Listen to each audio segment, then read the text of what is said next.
Chair recognizes Sergeant at Arms. Mr. Speaker, the Secretary of the State of West Virginia.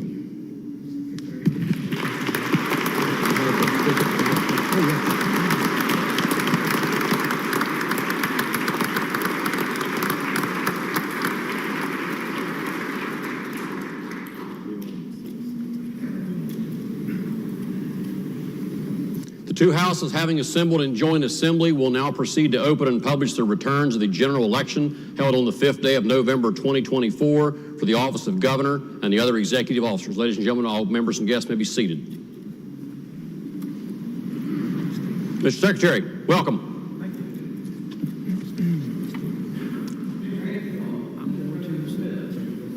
Of the great state of West Virginia, it is an honor and a privilege for me to appear before this joint session of the West Virginia Legislature.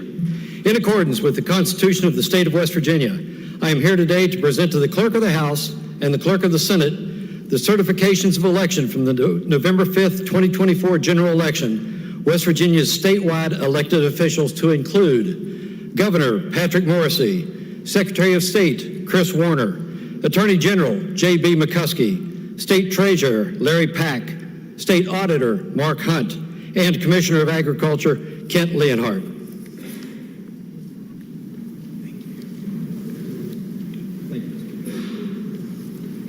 Does the Sergeant at Arms seek recognition?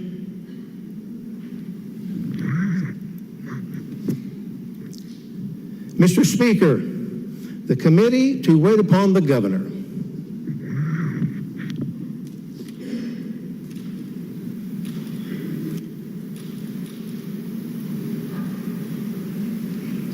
We will wait upon the committee to wait upon the governor.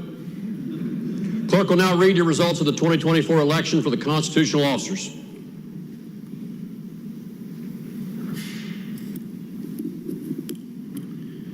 Mr. Speaker, in compliance with Section 3, Article 7 of the West Virginia Constitution, I hereby submit the official returns of the general election conducted on the 5th day of November 2024 for the constitutional officers for the state of West Virginia, including a certificate noting those candidates who appear to have been elected. Sincerely, Mac Warner, Secretary of State; Patrick Morrisey, Governor; Chris Warner, Secretary of State; Mark Hunt, Auditor; Larry Pack, State Treasurer; Kent Leonhardt, Commissioner of Agriculture; John J.B. McCuskey as Attorney General. Having received the highest number of votes and being duly qualified, I hereby declare the following elected to the office of governor and other state offices for the term fixed by law beginning on the first Monday after the second Wednesday of January 2025. For the office of governor, Patrick Morrisey. For the office of Secretary of State, Chris Warner. For the office of Attorney General, John J.B. McCuskey. For the office of Treasurer, Larry Pack. For the office of Auditor, Mark Hunt. For the office of Commissioner of Agriculture, Kent Leonhardt. A certificate of election will be issued to each of these elected officials. Chair recognizes the gentleman from the committee to wait upon the governor. Mr. Speaker, Mr. President, members of the House and Senate, pursuant to the invitation of the legislature, the Honorable Jim Justice is present and ready to address the joint assembly. The business of the joint session to open and publish election returns having been completed, I now declare the joint assembly for this purpose dissolved. The members of the Senate and House will please remain in their places. Ladies and gentlemen, the governor of the great state of West Virginia, the Honorable Jim Justice.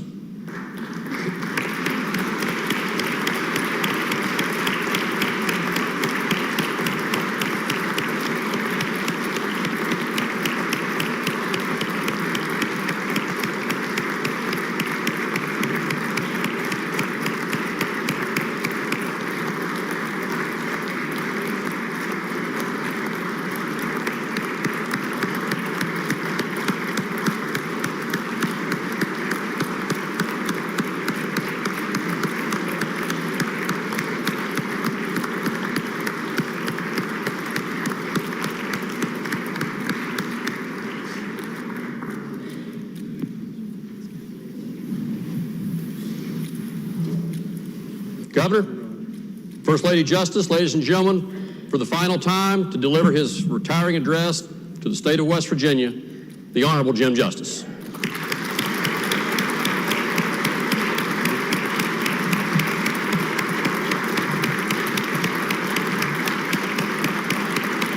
Get down.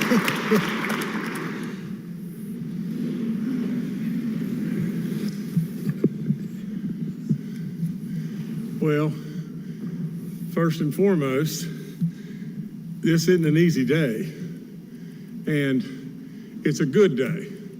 It's a happy day, and I thank not only all of y'all, I congratulate Roger and Randy and Pat on their elections and many more. But with all that being said, now you've got more of a job to do. And I think you're going to do it and do it really well. You know, through all this, we pulled the rope together, didn't we? We had to. You know, when it came crunch time, we first and foremost wanted to do good stuff for West Virginians, but absolutely, we had everything in the world thrown at us. Plus the fact that everybody on the outside never, ever, ever in West Virginia slang could have thunk that we could have pulled it off. That's all there is to it. But we did, over and over and over and over. You know, you had grit, and we all had God above. You know, I always do this, and I really do this because it's the right thing to do.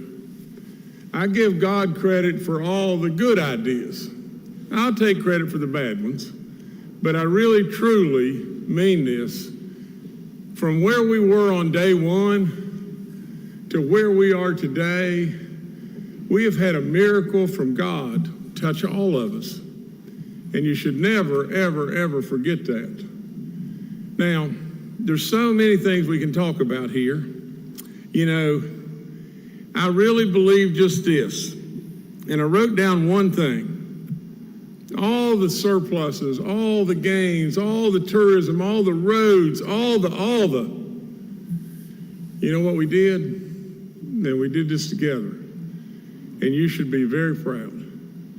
Every last one of you, all of y'all, every single last one of you. You restored and gave West Virginia pride and hope. You did. You should never forget that. In all honesty, we're cooking, and we're cooking right now in ways like you can't imagine. Now, I'm going to just go through as quickly as I possibly can some accomplishments and all the stuff that we pulled off, and I don't know that I can see it real well. But one thing we surely did is we turned deficits to surpluses.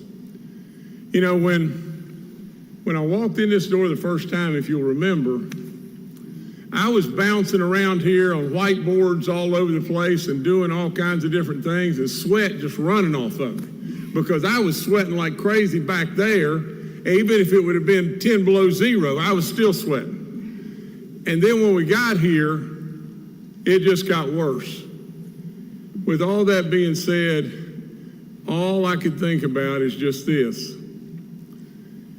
You know, when Dave Hardy and Mike and Mark handed me the books, basically, and you know what the situation was. I mean, they hand me a set of books, and it basically says, you got, in the year that we have, and we have a constitution that says we're supposed to have a balanced budget, we're 6 months through the year, and we're going to be $219 million short. Now, and that isn't the bad news, Governor. Really and truly, the first year we're going to project we're going to be another $497 million short. And a couple of years out from that, we're going to be $772 million short. What's your answer? Your answer was absolutely only one thing. Well, we're going to have to cut. We're going to have to cut and cut and cut more. And the more you cut, in all honesty, the more people left. And when they left, they took their revenue with them. And I knew that we absolutely had to do something because I have never in my life, I've run a lot of businesses, I've never in my life seen a business that you could cut your way out of the mess. You got to be prudent, you got to be smart, and that's what we've done. We've kept a flat budget for all practical purposes. But with that, you had to grow revenue. My God, 11. So we came up with the idea of Roads to Prosperity, didn't we? And I hate to say this, but some of you probably thought bad idea. And probably some of you thought, there's no way that this is going to pass.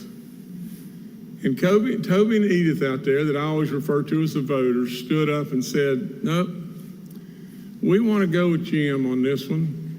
And we're going to go 73% of the vote, every county. It's unbelievable, unflat believable. A mandate like you can't imagine. And they didn't want their taxes raised, and really and truly we didn't. So we took off. We took off. And I want to just tell you just this, and I mean it from the bottom of my heart. I'm not going to be your governor in but a few more hours. But with all that being said, I just think, October the 7th, when Toby and Edith stepped up, now they did. They stepped up and they said, we're going with the vast majority of y'all, and we're going absolutely with Jim. 73% of the vote. Don't ever not celebrate October the 7th. Because on that day, this whole state took a big turn of where we had been and where we had been for decades. Absolutely right then and there, we took off. I've told you this story many times, but I was in the shower. Block that out of your mind. But now, and this idea just hit me, and this is what I say the good Lord intervenes in all of our lives. He made you who you are for a reason, and he made me who I am for a reason. That's why truly in my life, and this is how I think, as long as he gives me breath, I need to keep on digging. I need to keep on trying to do anything and everything I possibly can. Because I think if I just said, well, no, hold it, I want to just go hunt and fish and just hang out and everything else, that's what I want to do. I think he looks back at me and says, I'm not happy with you. I made you Jim Justice for a reason. He made every one of you all who you are for a reason. And that's why you're here, giving up so much of your life, it's off the chart. And you do it over and over and over. And I salute you in every way. But don't ever forget October the 7th, because on that day, this state pivoted and took off. Now, there's so many things. You know, my notes here would say we cut taxes over and over and over. 27 times we've cut taxes. And we've cut taxes for cars and Social Security and child care and small business and retirees and veterans and on and on and on and on and on. And the largest tax cut in state history in regard to reducing your personal income tax. I would tell you, don't lose the mission. The faster you can get rid of your personal income tax in West Virginia, this place will flood with people and opportunity over and over and over. You absolutely, please keep your mission. Now, with all that being said, you know, there was a mandate. I'll never forget, I was on the Coalfield Expressway, and the road had been there, you know, it was 28 years in the making. The road, the initial grading had been done to the road from, I guess, Crab Orchard to Mullins, 10 miles. The mountains had been cut. The road had been laying there for, who knows, 10 years, grown up in weeds. And here's what I said, and I meant it. I said, I'll build the damn road. That's the approach you've got to take. You've always got to build the damn road. You know, at the end of the day, it takes some guts, and you've got to step out and do it. You can build the damn road every time. Do it. The other thing is just as simple as just this. Since that time, Roads to Prosperity, if you count broadband and water and sewer and all the different things, $14 billion have been spent in the great state of West Virginia. It's unthinkable. And think about education. I said in the first state of the state, I said, we want to make education our centerpiece. Well, why did I do that? I mean, for crying out loud, it was tough. I did that because we had, whether we like it or not like it, we had to change our image in West Virginia. See, we know how great we are, but the outside world didn't buy it. That's all there is to it, over and over and over. Education is so key. It is so key to everything we have. Don't ever forget. We got a long ways to go with education, but we've done a bunch of really good stuff. A bunch of really good stuff. Now, with all that being said, we spent $1 billion, at the SBA and new schools or facilities or whatever it may be. Absolutely, we gave our families choice. For God's sakes, a living, we gave them choice, and we supported Hope Scholarship and on and on and on. We absolutely did communities in schools with this lady's idea that, honest and true, it was just like, well, I don't know, Kathy. I don't know. They were in one county, and now they're in every county in this state.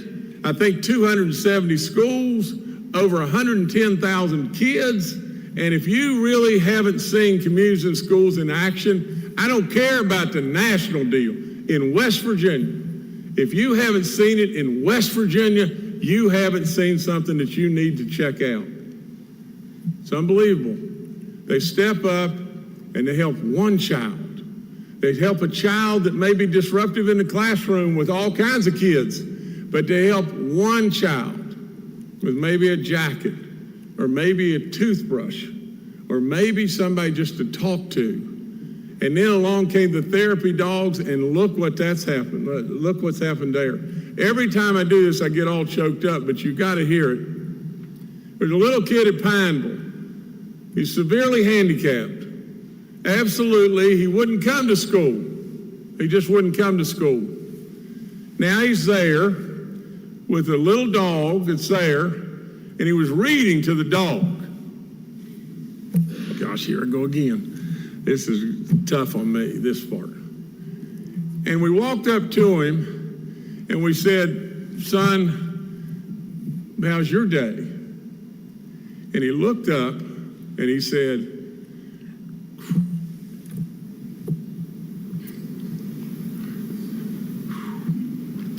best day ever.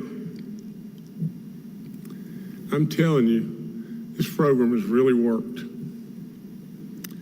So with all that being said, we have flipped the script in many ways with our schools. Now, we got a lot more to do. There's no question we got a lot more to do, and we can improve over and over and over.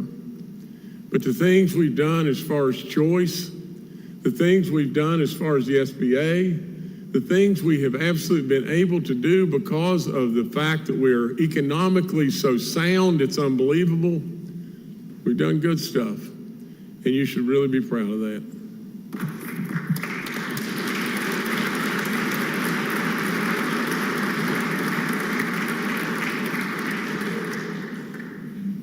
If you'll just think, and I see Glenn sitting here and Eric sitting here and so many that have been really instrumental in really pulling the rope and making this happen. But the advances in economic development in this state are off the chart. Company after company after company is coming to this state right now. Absolutely, people that we would have never, ever dreamed of that could possibly be coming to West Virginia. And they are, over and over and over. You haven't seen the fallout of all the stuff, the tens of billions of dollars that have absolutely are in motion right now. And when they get through in motion, you won't believe it. You just won't believe the Nucors or Berkshire Hathaways or Forum Energy or on and on and on. You won't believe what is happening right now all across West Virginia. We got to just keep it going. That's all there is to it. Just keep it going. You should be, and again, really, really proud. And I congratulate, like I said, the folks at EDA. They've done a marvelous job. Keep up the good work. Now, I want to talk to you just 1 second about tourism. You know, when I rolled in the door, I think if Chelsea Ruby was here, Chelsea would say 4 years in a row, as far as folks coming into West Virginia and the number of dollars that they've spent in West Virginia had declined. You know, can you imagine this number? Right now in the state of West Virginia this year, the visitors are going to, not in 2025, in 2024, visitors are going to come to West Virginia and spend $9 billion. $9 billion. Almost double the entire budget of the state of West Virginia. It is unflat believable. How'd that all happen? I'll tell you how it happened. It happened so simple, it was unbelievable. We became frogs that were proud of our own pond. And the world saw who we are. I told a bunch of kids at Appalachian Bible School the other day, and I would tell you exactly this. Do you realize, these kids, I said, do you realize what the moms and dads all across this world would give if their kids could be you? In this great state, with our great values, and absolutely all the good that comes from us, they would give anything if their kids could be us. Don't ever forget that. Hold your head really high. Be that frog that's super proud of your pond. And with all that being said, then all of a sudden, lo and behold, tourism just took off. And it's still, and remember this, it's still the parsley around the sides of the plate. There is so much more on this plate. There's so much meat and potatoes there. There's so much more. Tourism is a story that you just can't possibly imagine. The net of the whole thing is, again, just think, just a few days ago, West Virginia, oh my gosh, it's so unbelievable.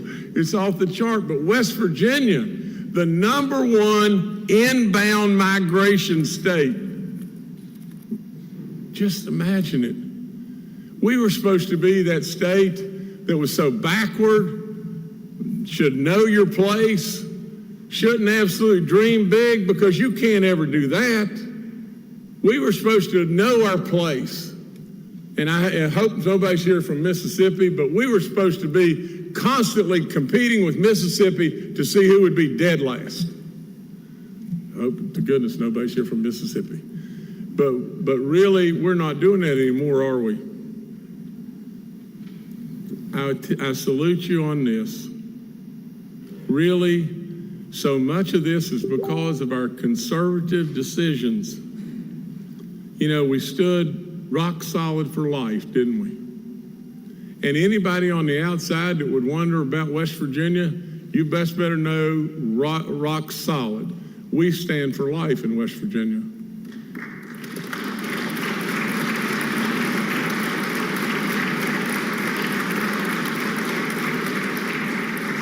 We told the world, don't mess with our guns. I mean, that's the last thing you want to do. Don't mess with our guns.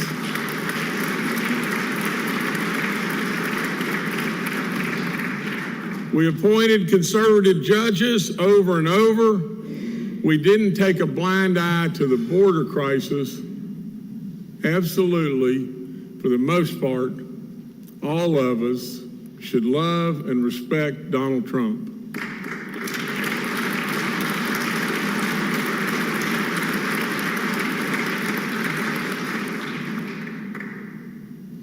I want us to all know just how important energy is. Energy in this nation, and I've done a whole bunch of stuff already in D.C. I was fortunate enough to be put on the Energy Committee, but I've done a whole bunch of stuff, and here's what I would say. I would say, you know, we have a deficit in this nation that's off the chart, trillions. You know, Tommy Tuberfield came to me, you know, one of our senators from Alabama came to me and he said, tell you what, he said, you don't really understand this job. He said, this job is this. It's the most unbelievable job in the world. You see, we got to figure out a way in this country every year to spend $2.5 trillion more than we take in the door. I think how crazy that one is. And then he just laughed. He said, and he was really sad about that, he said, it's the beatenest thing you've ever seen. Some way we got to stop it. But at the end of the day, remember what I said, you can't cut your way out of a mess, in my opinion. Now, there's tons of waste in D.C., and President Trump is going to take a meat axe to a bunch of stuff, and I'm going to be right with him, arm in arm. But with all that being said, we've got to find a way to grow our revenue, too, as a nation. The whole answer is energy. Say what you want. It won't grow anywhere else but energy. You see, at the end of the day, civilization has only ever progressed with abundant, cheap, and now clean energy. The only way civilization has gone forward is that. We're standing and sitting on natural gas reserves, coal reserves, absolutely all the alternatives, whether they be solar or wind or whatever. I say embrace them all. But for God's sakes, a living, don't be dumb enough to absolutely turn your back on our fossil fuels. Our fossil fuels are critical to us like you can't imagine. The thing I very proudly would tell you today, and it's absolutely the gospel fact, Donald Trump and I are real friends, not kind of friends. We're real friends. We're not acquaintances. We talk all the time, and literally, he is going to make it happen, and I'm going to do every single thing in my power to stand arm in arm with him, and I'll do it to my death. Absolutely, this nation better turn around and better turn around now, or we're not going to have a nation. We got it figured out in West Virginia. We know in West Virginia what to do, what's reasonable, what's logical, and everything else. It is amazing what you do. Unbelievable. But this nation has been a dog's blooming mess, and these last few years have been really something. And where we would have gone if Donald Trump hadn't been elected, I mean, it just absolutely blows me away. So with all that being said, just think about this just a second. Lo and behold, out of the clear blue nowhere, we have this pandemic, we have COVID, and nobody's got a playbook and nobody knows where to go. Some way, somehow, how'd we get through it? We got through it one way. We stood arm in arm, we pulled the rope together, we helped each other, and lo and behold, we got through it.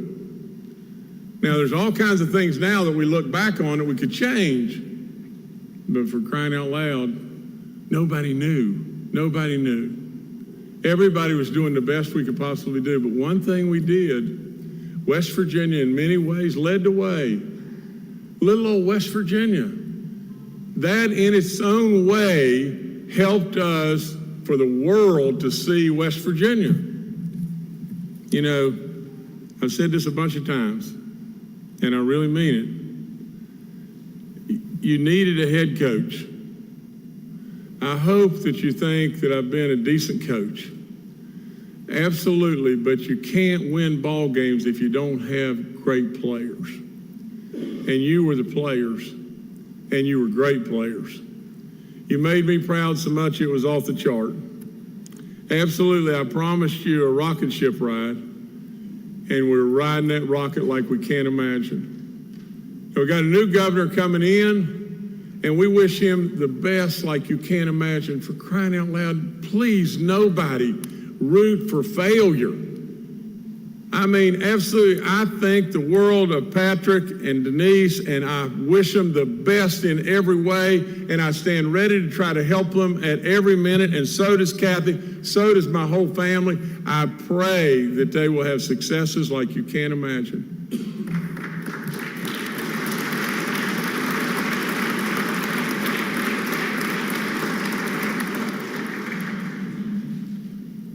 I wrote this down.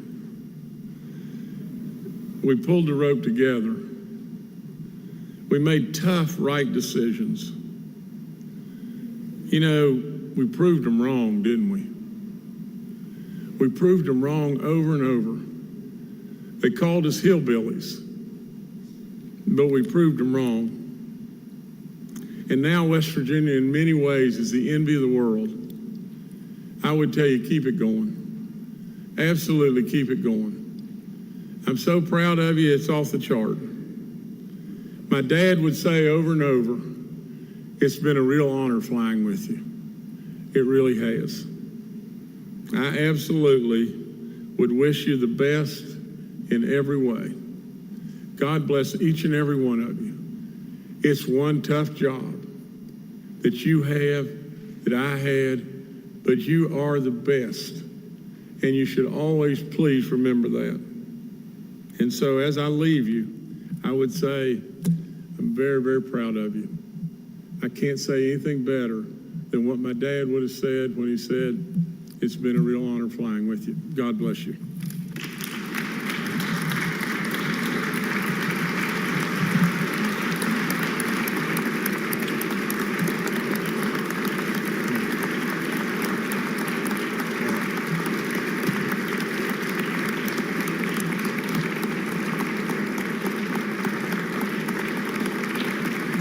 Now sit down. Sit down, because Roger's kind enough to let me bring Baby Dog out here. So Baby Dog and Kathy and I are going to sit here, and if any of you want to come up and say hi, please do so. But I don't have any idea where she is. Oh, here she comes. Justices, I'm sorry. Thank y'all so much in every way. Come on, baby. Baby Dog, last night, I got to tell you this story real quick. Last night at 10:30, she cut her paw on the ice and was bleeding so bad, blood shooting everywhere, and we ended up at the vet at 12 o'clock, stitches and everything. So anyway, nevertheless, thank you. Thank you, Roger. Thank you, Randy. Thank you, Craig, wherever you are. And God bless each and every one of you. Thank y'all.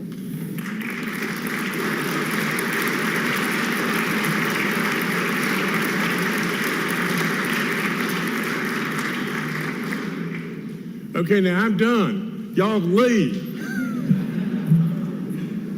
Are we done? It's up to you, Governor. I only got a few days left. We're gaveling out. I'm done. Governor says he's done. Thank y'all. Thank you for coming.